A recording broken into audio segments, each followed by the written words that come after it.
Welcome to the Truth and Liberty Show, where trusted leaders bring biblical insights to important issues to help you stand for truth and effect godly change in our nation and in our world. Hello, everybody. Welcome to the Truth and Liberty Show. So glad you could be joining us today. What do you think the number one issue in our country is today? You know, I think the issue is the sanctity of life and the unborn. And I say that because in America today, 1 million children a year are being murdered in the womb. One of the consequences of leftism, atheism, secularism, Marxism, whatever label you want to put on ungodly philosophy that has taken over our nation or is attempting to take over, is the disregard of human life. You see, to the people that don't believe in God, that don't understand that life came from God, that don't believe that human life, we're made in the image of Almighty God and that we have an eternal destiny, one of the consequences of rejecting that truth is that you no longer value life itself. Life itself is an accident, so who cares whether you end it prematurely or not? If life is an accident and there is no God, then the only thing that matters to me is my own gratification and my own satisfaction. So what's wrong with me putting my desires above the fundamental rights of that child that's growing inside of me if I'm a woman, inside of my mate if I'm a man? You know, the Bible says, "Lo, children are an heritage of the Lord." This is in Psalm 127. And then it goes on to say, "The fruit of the womb is his reward. As arrows in the hand of a mighty man, so are children of the youth. Happy is the man that hath his quiver full of them. They shall not be ashamed, but they shall speak with the enemies in the gate." Psalm 127, 3 through 5. Do you know, in America today and in the West, we have exactly the opposite view from what the Bible says in Psalm 127. We look at children today as a burden. We look at them as a weight that ties us down and prevents us from experiencing what we really want in life. The birth rate in America for the first time is now below what it takes to actually keep your population even at a steady rate. It's been that way in Europe for several years and continues to decline. The Bible says that children are a blessing. Why does it say that? Well, because children bring life, children bring joy, children bring dreams, they bring hope, they bring a purpose to our existence that's greater than ourselves. I'll never forget, as long as I live, the moment when my sons were born. And, when I held my firstborn son in my arms when he was born, I was absolutely blown away as I looked at him and marveled at the incredible beauty of God's creation and the fact that my wife and I were part of this process in some way. I instantly fell in love, It was unbelievable. It was a supernatural experience. 65 million children have been killed in America since Roe versus Wade. I know Roe's overturned, but they continue to be killed. They continue to be murdered at a rate of $1 million a year, 1 million children a year, because what we've done, instead of surgical abortion now, we're killing babies with drugs shipped through the mail. Women are aborting their children in toilets. These 65 million children, what if they were alive today? What if they had not been murdered in the womb? Would any of these children have found the cure to cancer? Do you suppose any of them would have become great leaders or even the President of the United States or become people that change the world? How many would be, do you suppose, great writers, great artists, great athletes, great researchers, great engineers? Would there have been any of them that would have had, the ingenuity and the genius of, say, an Elon Musk or a Jeff Bezos or a Bill Gates or a Steve Jobs?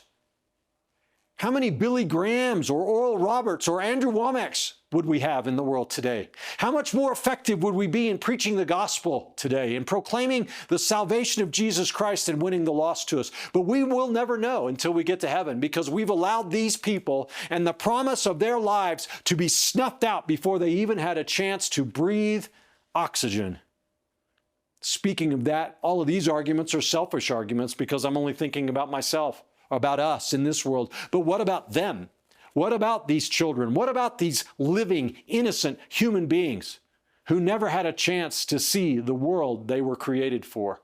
They never heard their mother's voice or felt her touch. They never tasted delicious food, never fell in love, never, rode a roller coaster or saw a beautiful sunset or played with other children. They never heard laughter or a good joke or watched a good movie or any of the experiences of this life.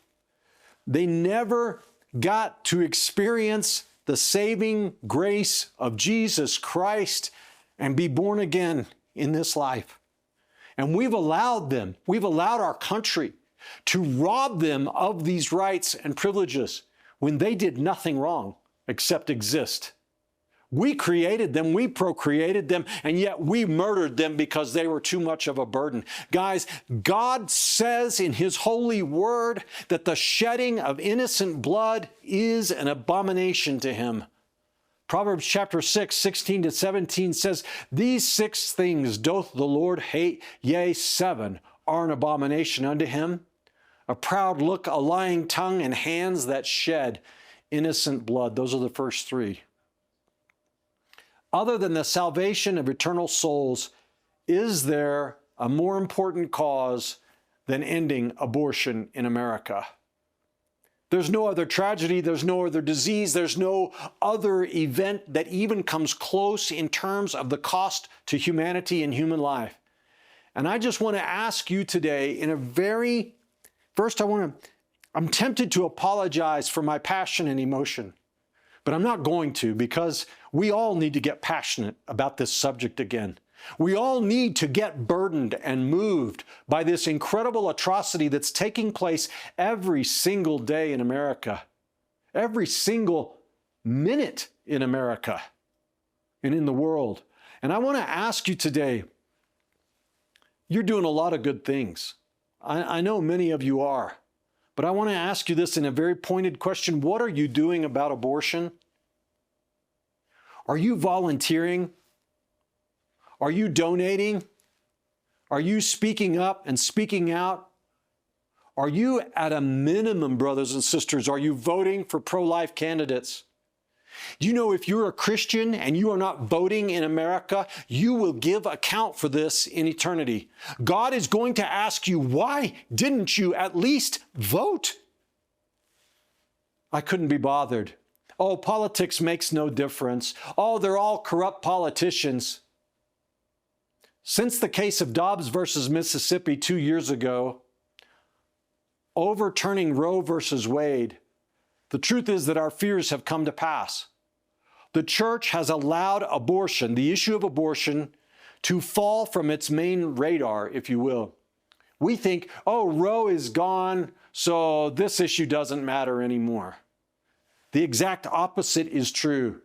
We have to defeat this wicked agenda now at the state and local level, not just at the federal level. This is a much harder task in many ways. And we have to rise up and do this. So I just want to give you some quick ideas. Is your church observing Sanctity of Life Sunday?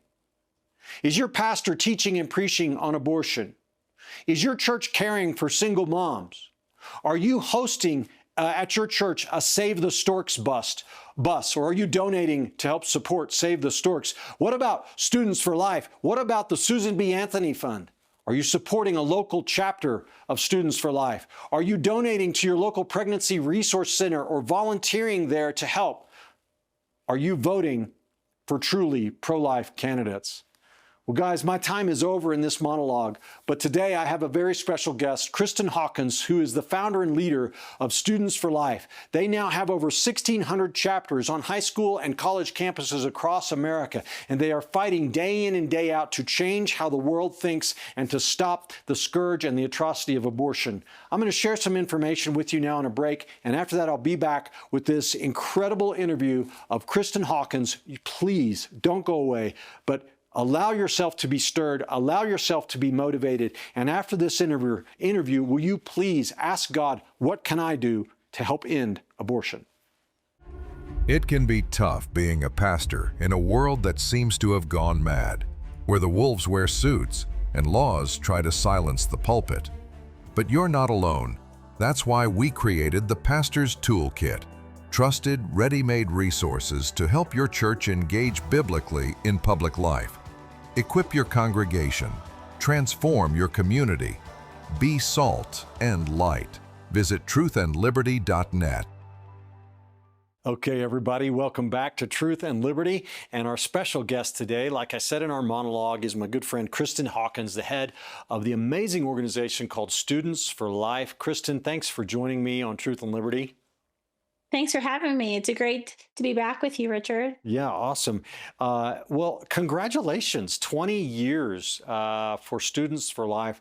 What an amazing organization God has built through you and all the people that work with you. What an accomplishment. It's really awesome. Yeah, it's been incredible 20 years, very quick moving 20 years, I will say. It went by very fast. But I do think it's truly a testament to asking the Holy Spirit to kind of lead the way, and you just hold on as tight as possible for the ride. I think it's a good way to summarize the past 20 years. And it's been incredible just to see. I came across this weekend a box of old material that, we first started out back in 2006. And it's just incredible to see just the transformation and the witness of staying true to kind of the mission that he's called you to, and persevering through all the challenges, and really trying to always follow his will. And where to go next. And I think that's, extremely difficult in the movement. Something I constantly pray for is wisdom, because there's so much going on a single day, whether it's, on a campus level with discrimination, our Students for Life groups, the events, the conversations they're holding to change minds of those most targeted by the abortion industry, or if I'm talking about something happening at a state capitol, or something happening in Washington, D.C., or something within the Trump administration. It's a nonstop day for me every single day at Students for Life, with so much to do, because this battle is multifaceted in our mission, really to kind of change culture and change hearts and minds, but then also to change laws and change how our government deals with the scourge and the brutality of abortion. Well, you've done an amazing job over the last 20 years, Kristan. How many campus organizations does Students for Life have now? I have no idea. No, I don't know the exact number. It changes every day, Richard. It's a little over 1,610 as of this moment. I don't want to give you the exact number. No, because time this airs or whatever, I will be corrected. So yes, it's constantly changing.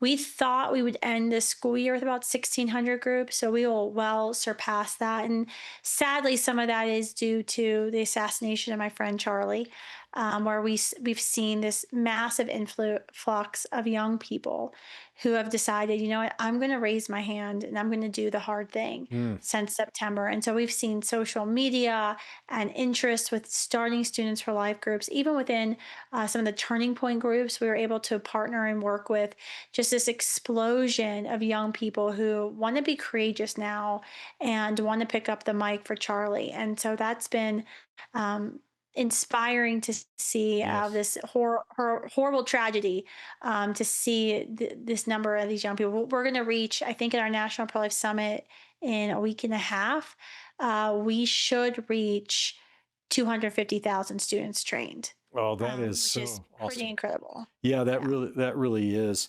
Well, Kristan, we are now in a post-Roe world. It wasn't too long ago, when your students were holding up signs, and they still are, but we believe in a place where a country where abortion's unthinkable, or whatever the slogan was. And we used to look at those signs and think, boy, how optimistic they are, And then Roe comes down. What a miracle it was. That's right. But now we've come to the stark realization that really the removal of Roe was just the beginning. And we've got so much work left to do. Can you comment on where we are in the fight to end abortion today? Kind of give us a 30,000-foot overview.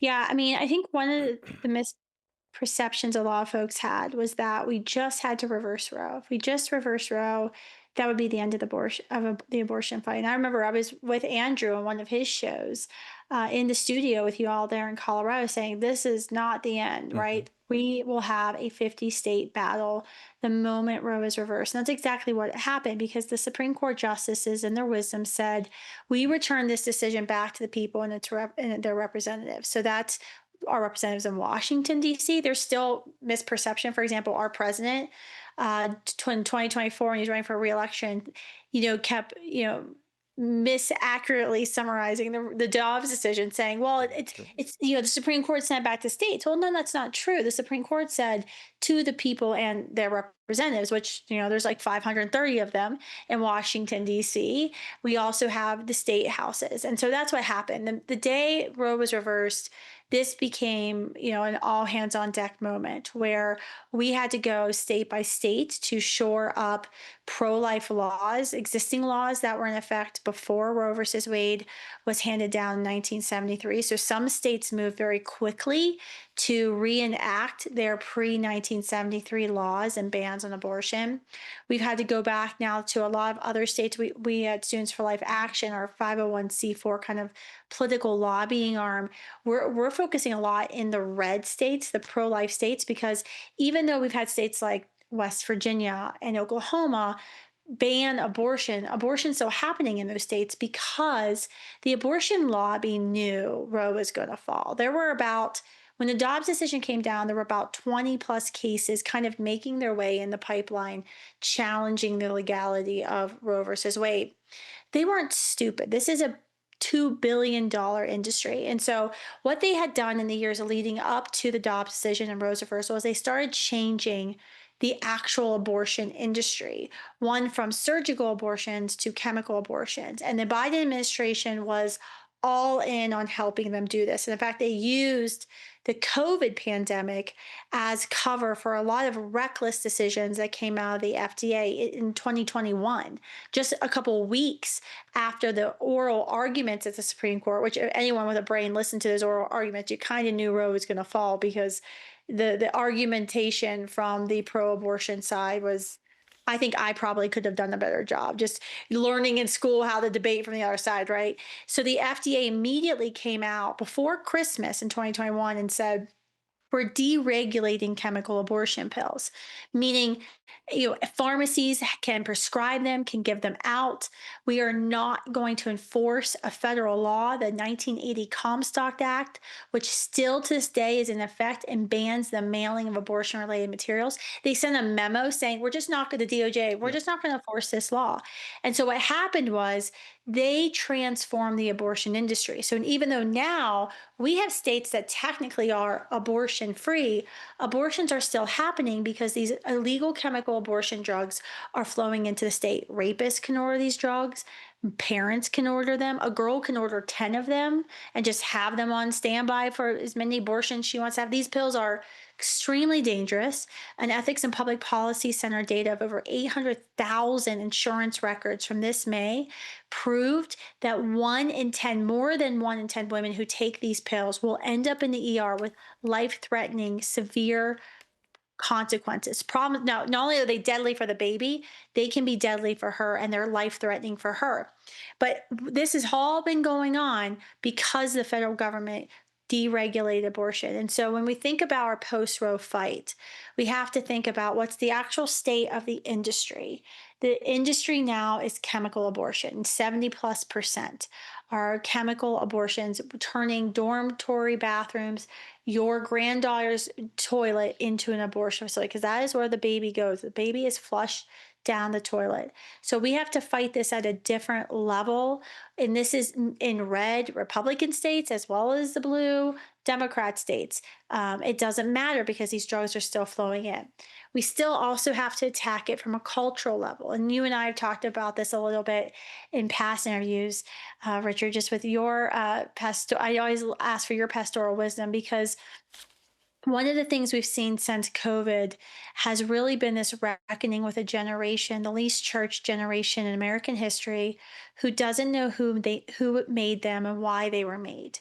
Mhm. And so we saw it a little bit before COVID on campuses. When I was having conversations when I have students about, well, okay, let's forget about the baby's value. You don't care about the baby. Where does your value come from? Why do you matter? Why can't I kill you and a 21-year-old adult? What would be wrong with me doing that? Yeah. And you always had students who are like, well, that's crazy. Of course I have value. And then you could extrapolate why they have value and apply that to the preborn child. Today on campuses, what we're seeing is young people can't answer the question, Right. why do you have value? Why does your life have meaning? Why can't I harm you? What would be wrong with that?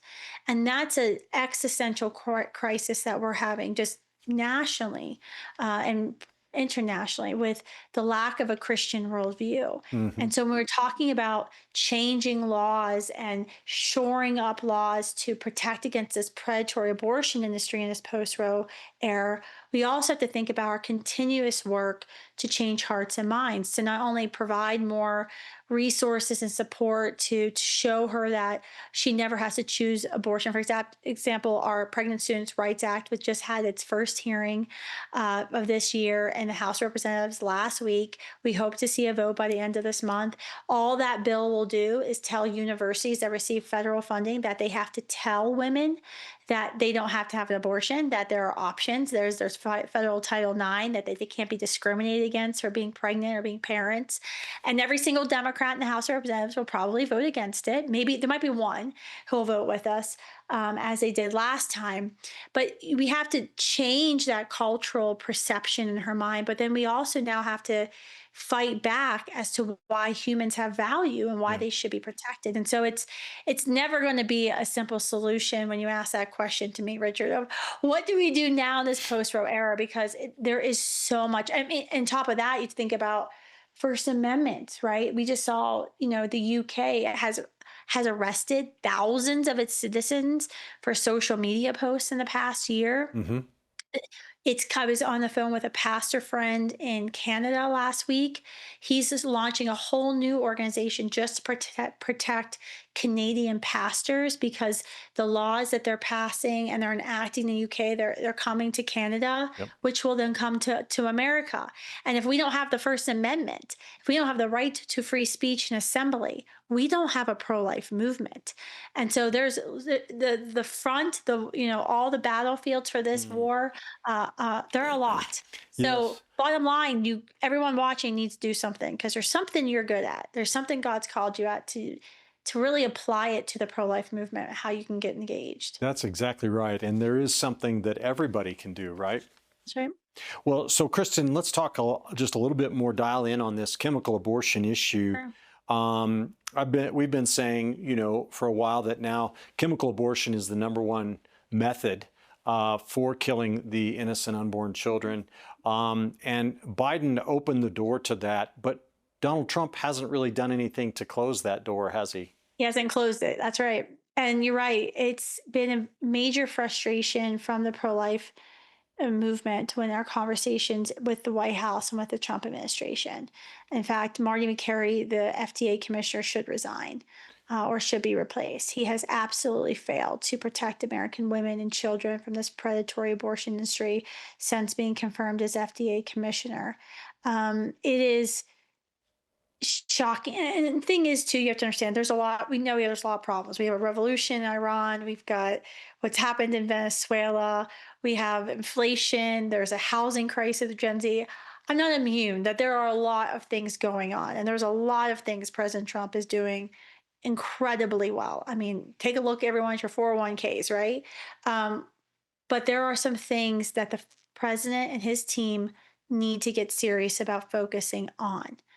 And, this is a big government. They're big boys. They can do more than one thing at one time, right? They can chew gum and walk at the same time. And that's what we need them to do is we need them to dedicate just a little bit of their time, just a little bit of their time to helping us end the violence and the cruelty of abortion, because we have not seen that from the FDA. We saw, for example, this fall, a deregulation of marijuana. The Trump administration had time to deregulate marijuana, but it hasn't had time to reassess the safety, and I'll tell you it's not there, of chemical abortion pills and how they're harming women, with more than 1 in 10 ending up in the ER with serious complications, not to mention the fact that they're killing 700,000 children every year, and that 50 plus tons of chemically tainted blood, placental, and human remains tissue is actually flooding our waterways, which we know has 3 active metabolites not found in any other pharmaceutical, which has been linked to be a progesterone blocker that we are now drinking in our water because of these chemical abortion pills. I can give the Trump administration reasons all day long why they need to act and why we need to be pressuring the administration. And that's what it really comes down to, Richard, is what do we need to do? We need to get louder with the Trump administration. When we're talking with the president, when we're tweeting at him, or commenting about something good the Trump administration has done on social media, we also need to be pressuring them to step up and lead when it comes to the chemical abortion in our country, because they are failing. The FDA is failing to act to protect women and children from this terrible drug, which the abortion industry is making billions of dollars on. So to effectively stop most of these chemical abortions, all that needs to happen is the FDA needs to enforce the law that's written, the Comstock Act. You can't mail these you can't ship abortifacients through the mail, and this drug can only be administered under the supervision of a medical doctor. Those 2 things would do it, right? Oh, it would be huge. Yeah. I mean, think about, you now have, for example, my home state of West Virginia. It's very proud. They moved swiftly to ban abortion. We have an anti-chemical abortion trafficking act we introduced last year in the legislature. The Republican, quote, pro-life Speaker of the House held the bill up. We're hoping to see that bill, even though it passed the Senate, getting through the House, we're hoping to see it passed, because you have a very pro-life state in West Virginia, a state that stood up very quickly and said, we're not tolerating abortion. We no longer have to.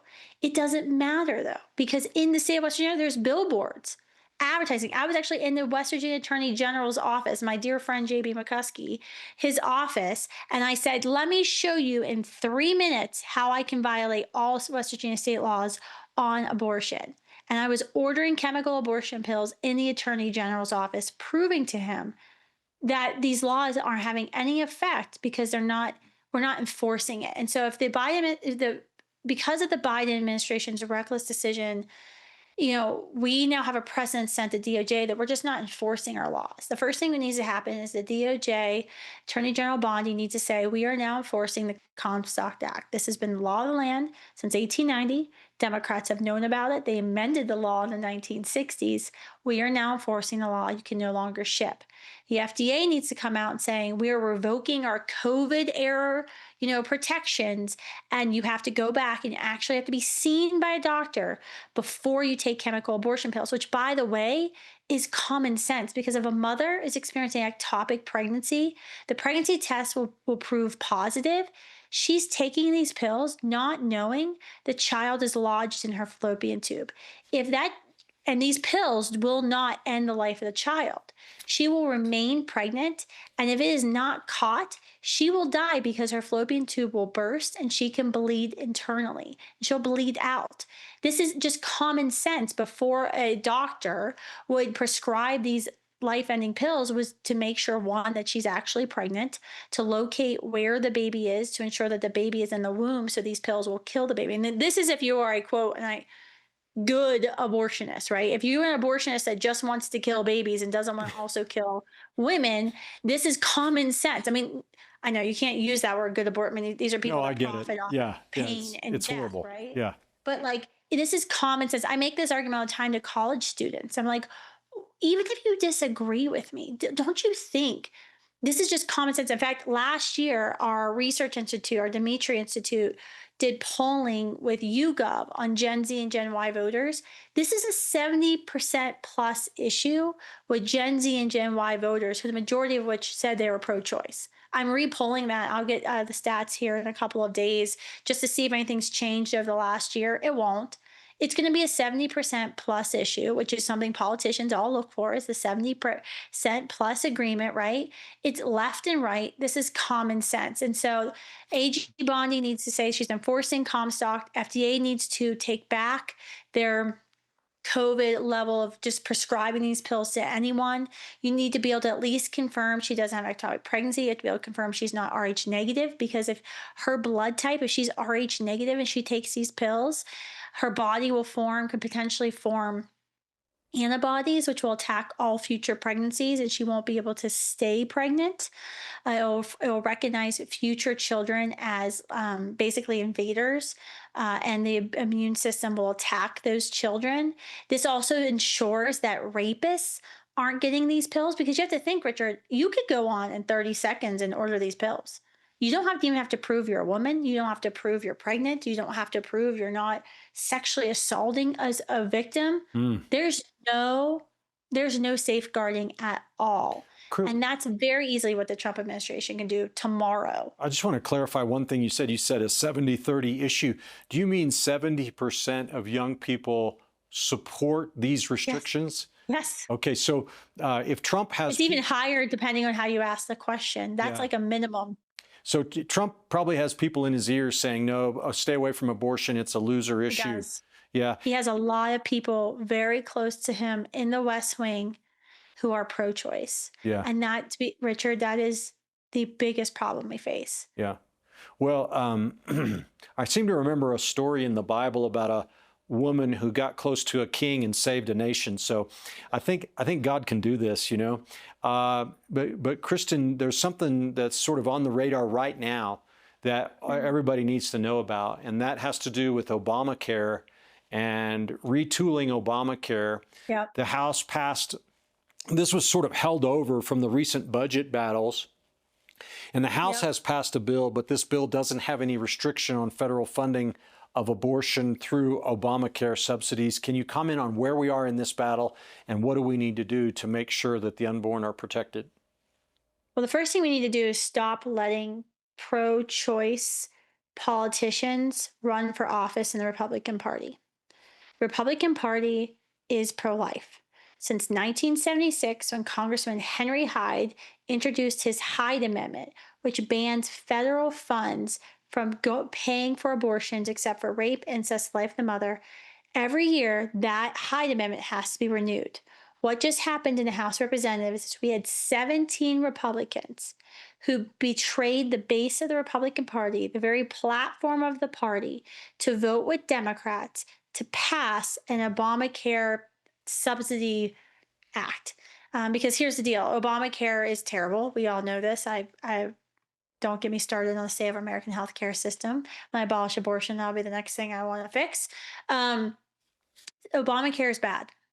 The silver plans are expensive. They have high monthly premiums. They have astronomical deductions. And that's even, and you can't keep your doctor, despite everything President Obama said, right? There's very limited networks. And so the government gives subsidies to most people, because now Obamacare, because when Obama's administration went to the Supreme Court to defend their bill, they said it was a tax. And that's why everyone has to have health insurance. You have to prove it now in your tax returns. Most people can't afford these really high cost, terrible healthcare plans, and so we give them subsidies. So this was a bill to extend this subsidies and actually increase them, because the costs keep raising, even though the benefits keep being reduced. So 17 Republicans voted with Democrats to advance a bill out of the House that increases subsidies, and they refused to have the Hyde Amendment in the bill, meaning states like California, New York, Colorado, Illinois, that offer Obamacare exchange healthcare plans with abortion in them, we, the US national taxpayer, will be paying for the subsidies of citizens in those states to buy health insurance plans to kill babies. Dr. Michael New, a professor at Catholic University of America, who's one of the foremost statisticians in the pro-life movement, he kind of analyzes the effects of state and federal laws, restrictive laws on abortion, and what it does to birth rates and abortion rates in our country. And Dr. New has proven time and time again, the biggest thing you can do if you want to reduce abortions, the biggest thing you can do is don't fund it with your tax dollars. So we know, and Dr. News estimated that since the Hyde Amendment has been in effect in 1976, which bans federal dollars from funding abortions, it's been estimated that 2 million children have been saved from abortions. Now they're trying not to apply the Hyde Amendment to these Obamacare subsidies. And we've been very clear. If there's no Hyde, there's no spending deal, especially when it comes to healthcare. This is no bueno. So the bill has made its way over to the Senate. We have been told from Senate leaders that it's dead on arrival. I don't know, that's never definitive, but that's a good sign that the Republican Senate leadership has been very clear that they're not going to cave on Hyde. But we need to continue to tell Senator Thune and Republican leadership, no Hyde, no deal. There can be no deal made because what the president said the other day, what you and I were talking about before we started this, was the president actually was telling Republicans last week that they might need to be a little flexible on Hyde, meaning he wanted to see a deal done. And I know the president's a deal maker. He likes to make deals. But part of having the art of the deal is not to give away your long-standing base, which is what this would do. If you get rid of the Hyde Amendment, you will betray the entire pro-life Christian base of the Republican Party. And Kristan, I agree, of course, with what you said. No Hyde, no deal. But just to be clear about what we're talking about, the Hyde Amendment, it has to be. Does it have to be passed with every spending measure, or why is the Hyde Amendment not always in force? It's not permanent. So for the past several years, Congressman Chris Smith, Republican of New Jersey, has attempted to pass a federal, no taxpayer funding for abortion act. We cannot get that bill passed because it passes the House, but it always dies in the Senate. Why? Because we don't have 60 Republican senators in the Senate, and the Democrats always promise to filibuster it. So we cannot make it permanent because we do not have 60 votes in the Senate. And Democrats are so beholden to the abortion industry that, yes, they will filibuster a bill that says taxpayers shouldn't fund abortion, which, by the way, is a 75+% issue with all Americans, pro-life or pro-choice. Yeah. Pro-choice Americans do not like the idea of funding abortions, just like how pro-life Americans do not like funding abortion.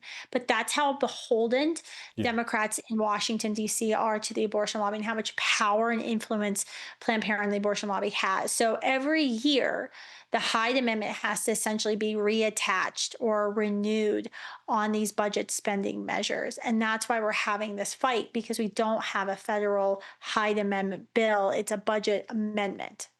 So what can people do right now to influence this? Is there a petition, a hotline? Should they call their own senators and congressmen? What? Call your U.S. senators. Go to senate.gov. Call your 2 U.S. senators and tell them no health care bill should be passed without the Hyde Amendment attached. I don't even, even if you disagree with me, you think Obamacare was the greatest thing since sliced bread, fine, whatever. I disagree with you.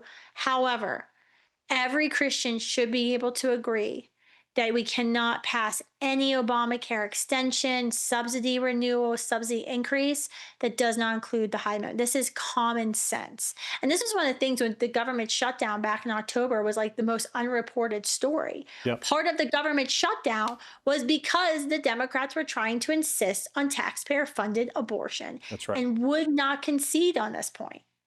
Yeah, and so what about calling the White House? Is that something people need to do as well? Yes, absolutely. That would be fantastic to call the White House and tell the president, what are you thinking? There can never be flexibility on Hyde. No Hyde, no deal on Obamacare. All right. Well, Kristen, you'd mentioned something else I had not heard of, which is tried to jot it down, but the Pregnant Students Bill of Rights or something like that. What did you refer to that? That's a new law that's pending in the House? Yeah, so we last year was the first year this was a Students for Life inspired bill based on our very own experiences on campuses, where we talk with pregnant students, women even women who've had abortions, who said, "I wouldn't have had abortion if I had known there were accommodations and protections for me in place." And I think that this, it's a very simple bill. It doesn't cost the federal government any more money, but it simply says if you are a federal agency, a university receiving federal funds, you have to, in your student guidebook, tell women where they can go in your community and on your campus for nonviolent pregnancy health care and remind them about their protected Title IX rights and the Pregnancy Non-Discrimination Act. Because what we've found time and time again on campuses is that so many women are choosing abortion because they literally do not know that there's help. We see it all the time, freshman orientation week in August, where kids will be handed bags of condoms, they'll be handed business cards to Planned Parenthood. The school might let Planned Parenthood even come in, especially Christian schools. They even list Planned Parenthood on their website. We're getting ready to release an Amazing. explosive report this week on the rise of Planned Parenthood's influence in our Christian schools. It's heartbreaking, right? Mm. And we're not telling women there's another option. Yeah, absolutely. Well, very good. Now, let's talk about just a little bit more about the abortion pill, as it's called, or chemical abortion. Do you think states have the power to restrict the distribution of chemical abortion in their state, even if the FDA does not? Or is this a case Absolutely. of exclusive jurisdiction in the federal government?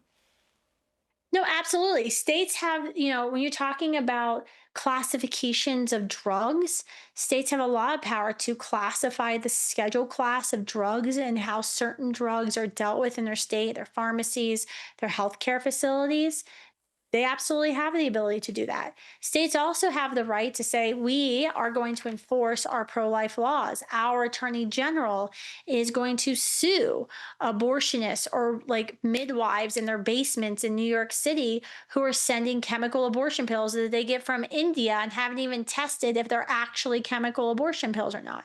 They absolutely have the right. And this is why we've been working with a lot of attorneys general across the United States, dozens of them. And we've seen a lot of them actually step up, write letters to the FDA, calling for the FDA to do its job because they've seen the scourge firsthand. And so we've got to keep equipping these attorneys general to do the right thing, at least in the Republican states, to say, look, we want to uphold our common sense pro life laws. And the federal government's negligence and the FDA's negligence on this issue is actually causing our laws to be skirted. And states have a right to, I mean, this is what Dobbs said, right? The Dobbs decision said states have a right to protect the interests and the very lives of people within their states, Yeah. i.e., they have a right to stop abortion in their states. Well, what we're seeing with the skirting of the Comstock Act, with the sending of these chemical abortion pills, is that all of these states' rights have been overstepped by this abortion industry that's profiting from this despair and violence. I think the biggest challenge for us is redirecting the president's focus and his time and attention towards this. As I said, there's a lot of pressing world issues. There's a lot of pressing economic issues here in America, none of it which is easy. The Democrats have, they're already like salivating, waiting for the 2026 elections. They're hoping they get a majority so they can bog down the entire MAGA agenda with impeachments and silly investigations like they did last time. But we've got to redirect the president's attention on this and show him that this matters to us, that this matters to a huge base he needs in the 2026 elections. You have to think about that. This is, That's right. especially with the passing of my friend, one of the congressmen from California last week, this is a very thin majority in the House of Representatives. And the betting markets and all the politicos are saying that the odds are that Democrats take the majority in the House. And I pray that that isn't so. And we've got to work to make sure that isn't so. But you can't deflate your base. You can't give and allow taxpayer funding on abortion. The president needs to be reminded of that, he has a lot of people, like I said earlier, he has a lot of friends who are pro-choice, who are in that Oval Office every day. And as you can tell from where I'm at, I'm not in the Oval Office. I'm in my home office in Idaho right now. And that's a problem for us. We have got to be in the president's ear on this issue. Well, Kristan, the most loyal segment that Donald Trump has, it's not the gun owners, it's not the, union people, it's actually SageCons, spiritually active, government engaged conservatives. Vote for Donald Trump, 97, 98% twice now. And how demoralizing will it be to Christian conservatives, pro-life Christian conservative voters out there if Trump if he doesn't support the Hyde Amendment in this funding bill? I think it's extremely demoralizing. And I think sometimes you see from the as someone who worked in Washington, D.C., I know what the counter argument is. The counter argument is, well, where else are they going to go, Kristan? Yeah. Right? Right. They might take be us a for little granted. mad. Yeah. Yeah, they're going to be a little mad. But at the end of the day, Democrats are for late-term abortion up until the moment of birth, and we're not. So they're going to vote for us. Yeah, but you can't say that in a tight election when you're relying on people to get out, to work, to call their friends, call their fellow church members to go and vote for somebody maybe they don't always agree with, but they know that they must. Because for us, and why Sage Cons are so important to Republican electoral politics, is that we're voting oftentimes for something far greater than our pocketbook, right? We're voting for our faith. We're voting for our children. We're voting for children that we may never even get to meet. We're voting for someone else and the most vulnerable in our world, and that makes us highly motivated voters. But it also means we can be quickly demotivated. It's also something we think about, Richard, someone who works with young people, especially young conservatives. This is the quickest way to turn away an entire generation of potential conservative or Republican voters, to say one thing and do the other. Because that's always, from especially youth voters, that is always the complaint that youth voters have about politics and if they should get involved. And something we've seen a lot in the evangelical church recently, of a lot of pastors of like, well, we're always going to be betrayed, and not, wanting to take the focus off of really the political responsibility that all of us as Christians have to engage. And so I think it just feeds into the talking points. And that's what the Democrats want, right? The Democrats, the left, they want sage cons. They want Christians to be demotivated and not turn out to vote. Yeah, absolutely. Well, I'm a little bit apprehensive about wading into these waters, but my next question for you has to do with something that's internal to the pro-life movement, and it's called the abolition movement. And we've talked about this before, but I just want to kind of give you the last bit of the show here to talk about this from a philosophy perspective. I know you live and breathe for the abolition of abortion. That's what your life is about. I believe in it. I want it done too. Yet we have some people in the pro-life movement who've come to believe that because we believe in the abolition of abortion, then the only thing we can ever vote for is a law that bans all abortion, and that all activity that's devoted to anything less than that is a betrayal of the cause. Am I framing that correctly, actually, first and foremost? And in fact, I mean, our mission at Students for Life is to abolish abortion. It has been for 20 years, right? In fact, but the argument even goes further than that. They view voting or working for any bill that's going to save some lives, not all lives, as a betrayal, but then also any bill that doesn't include prison time as a betrayal. And oftentimes these, abolitionists, they say that they're not pro-life, that they want to destroy the pro-life movement. It's battles that we actually have already seen play out. So, for example, in Canada, in 1988, they had no pro-life laws in Canada. There was an agreement made within the Conservative Party that they were going to ban late-term abortions. Not perfect, but it was going to be the first actual ban on the books. They had gotten essentially a handshake deal with their Supreme Court. This has been written about, that they would not overturn it. It was going to be the first step to starting to save lives and trying to implement a cultural change with abortion in Canadian law. And what happened was there was two factions within the pro-life movement there in Canada. And one faction got very loud and said, we have to oppose this bill because it doesn't ban all abortions, and actually worked to defeat the bill alongside the abortion industry. When that happened, the Conservative Party washed their hands of the movement. And still to this day, the pro life movement is basically a non starter, even in the Conservative Party in Canada. No one will even touch it. They pushed too far and they turned off their only allies.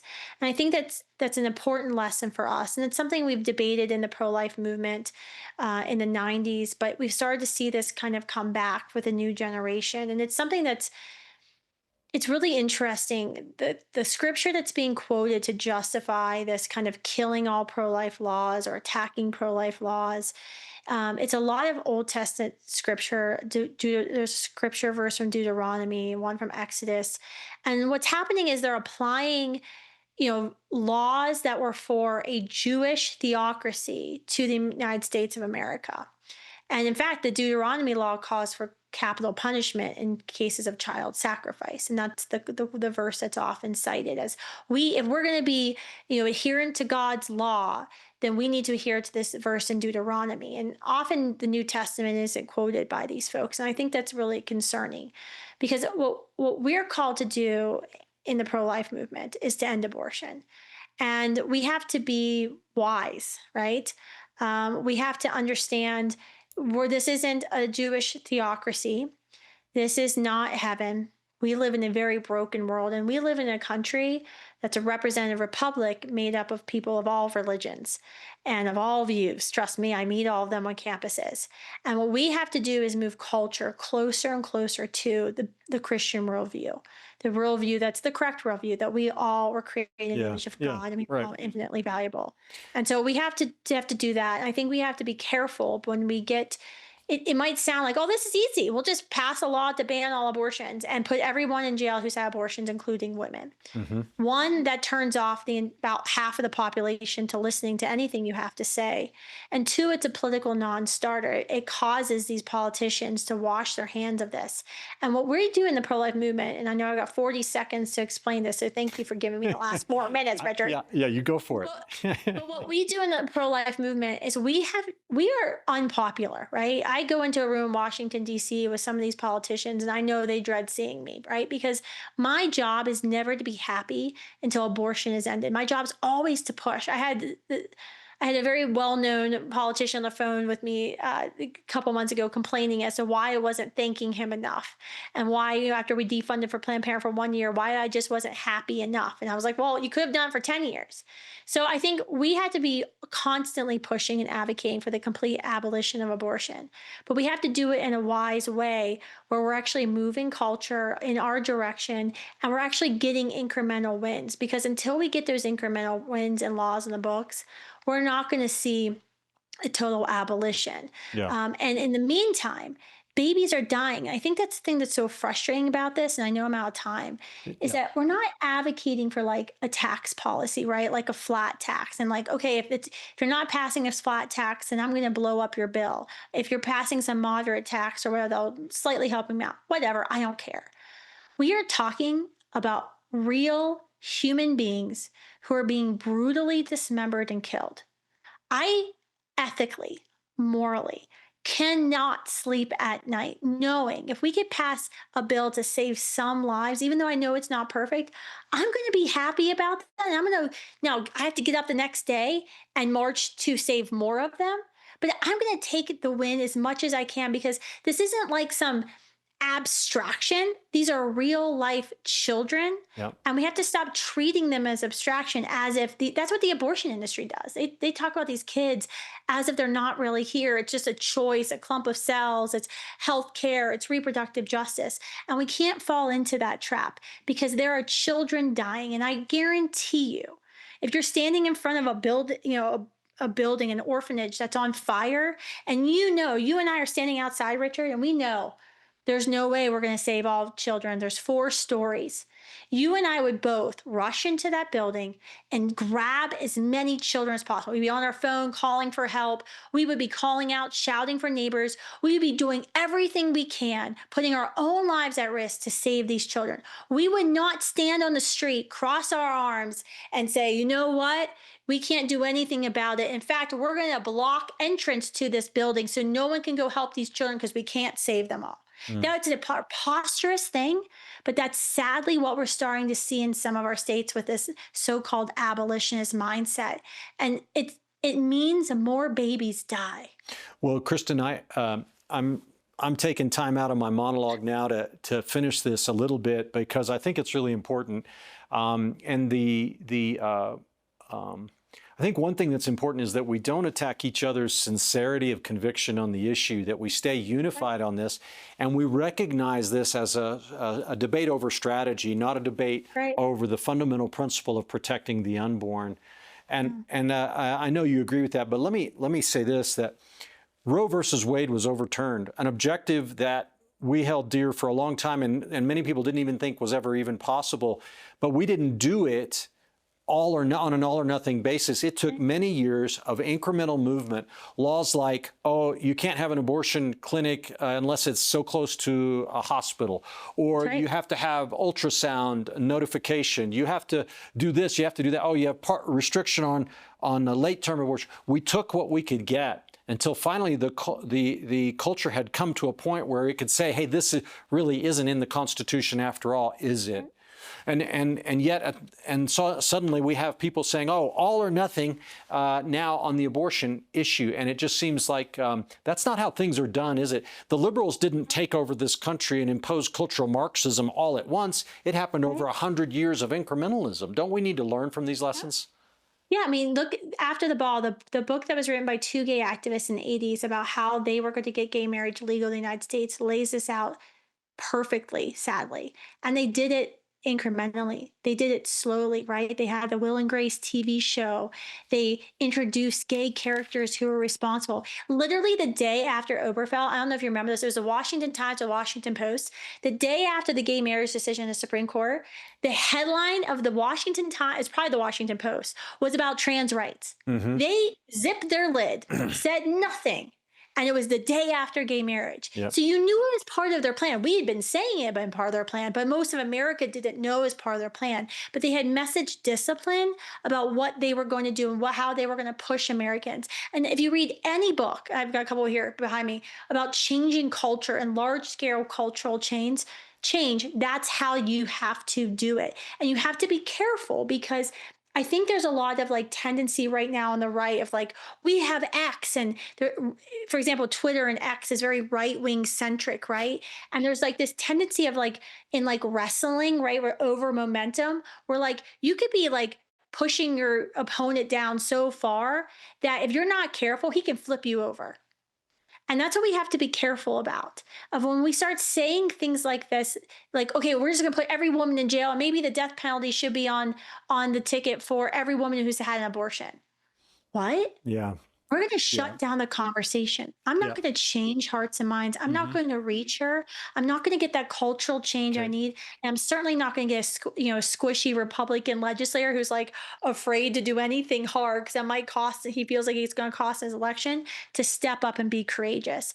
And that's a huge tactical misstep that some folks are making. Well, again, it's principle versus strategy, and I hope that some people hear this and realize the difference between it too. But Kristan, it's been awesome having you on the show again. Thank you for your passion, your integrity, and your sacrifice in this area. Tell folks real quick how they can find your organization and get involved. Studentsforlife.org, or you can follow me on Instagram, X, Facebook, Kristan Mercer Hawkins. All right. Thanks, Kristan. God bless you. Thanks, everybody, for watching. We'll see you again next time here on Truth and Liberty.